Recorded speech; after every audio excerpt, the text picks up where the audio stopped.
Do you believe we're doomed to repeat the mistakes of our parents? Is life a vicious circle of cause and effect that leads to misery and unhappiness?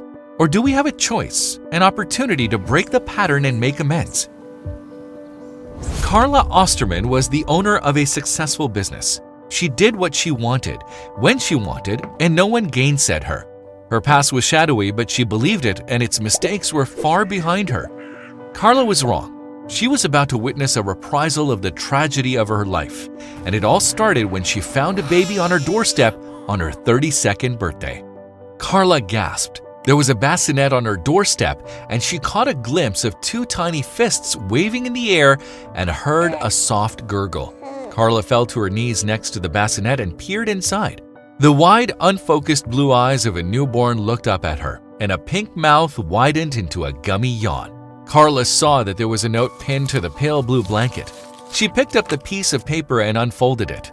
"Dear Mama," she read, "this is your grandson. I hope you can be a better grandmother than you were a mother." The paper crumpled between Carla's hands. "Jenny," she whispered. "Oh no." Carla had been 15 years old when she realized that she might be pregnant, and like the frightened child that she was, she'd hidden her condition from everyone, strapping in her growing belly. Carla's mother had been fond of the drink, so she hadn't noticed the changes in her daughter. One afternoon, a week after her 16th birthday, Carla collapsed at school, and hours later, she gave birth to Jenny. Carla had been unprepared for motherhood, and her mother had been incapable of helping her.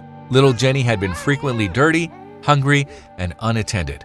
The mistakes of our past can come back to haunt us. Visiting social workers had often found the baby with a dirty diaper and a chronic rash, wallowing in her own filth while the grandmother slumbered on the sofa in a drunken haze. Carla had been determined to finish high school. Despite the child, and any difficulties she encountered were swept away. She was single-minded and graduated top of her class. With her grades, a scholarship at the local college was a shoo-in. In the meantime, Jenny was growing up, mostly alone and unloved. As she matured, Carla told herself she was becoming a better mother. As she acquired a better and better financial situation, Carla showered Jenny with anything she wanted except her time. Soon, she hired a live-in nanny who doubled as a caregiver for her ailing mother. Carla's mother had died when Jenny was 13, and that was when the girl started to go wild. The school's guidance counselor had told Carla that she believed that Jenny was desperately looking for love, any kind of love. At 14, Jenny was dating an older boy, a college boy, and Carla had put her foot down.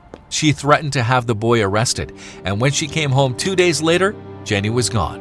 Carla's Aunt Megan tried to give her niece all the comfort she could. Megan was the mother of 2 children of her own, older than Carla, and a troop of grandchildren in their teens. "She'll be back," Megan told Carla gently. "She's just rebelling. It will pass." But the proof that it hadn't and would never pass was right there in front of Carla, in a bassinet and starting to cry. Carla took the baby inside and called Megan. "Aunt Meg," she gasped, "I need you." Carla hung up the phone and looked at the baby. She had no ease with children, she realized. She barely remembered how to fix a bottle or change a diaper, but since the baby was still crying, Carla picked him up and started rocking him. The baby quieted down and started sucking his fists. "You're not supposed to put your whole mouth in your hand," Carla told the baby. "It's rude." She continued rocking and humming, and by the time Megan arrived, the boy was asleep. Megan came with a supply of formula, diapers, and thousands of things Carla hadn't realized babies couldn't do without. "What about Jenny?" Megan asked quietly. "Do you know where she is?" Carla shook her head unhappily. "No," she said. "One of her friends said she'd ask around and let me know."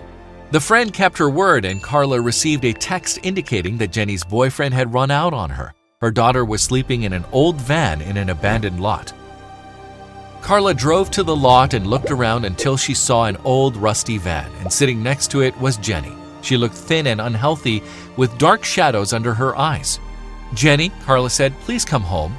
"Why should I?" Jenny asked bitterly. "Why do you even ask? You never wanted me." Carla took a deep breath. "The truth is," she explained, "when you were born, I was too young, much too young. I made a lot of mistakes, but I'm begging you, Jenny, don't make the same mistakes I made. Come home with me. We will take care of your baby, and we will learn to be good mothers together." "You don't know anything," Jenny pointed out. "That's true," Carla admitted, "but Aunt Meg does, and she's willing to be there for us." Carla took Jenny home, and with Megan's help, they learned how to become a loving family. If you like the video, please give it a thumbs up and consider sharing it with someone who may find it interesting. Thanks for watching, and I'll talk to you in the next one.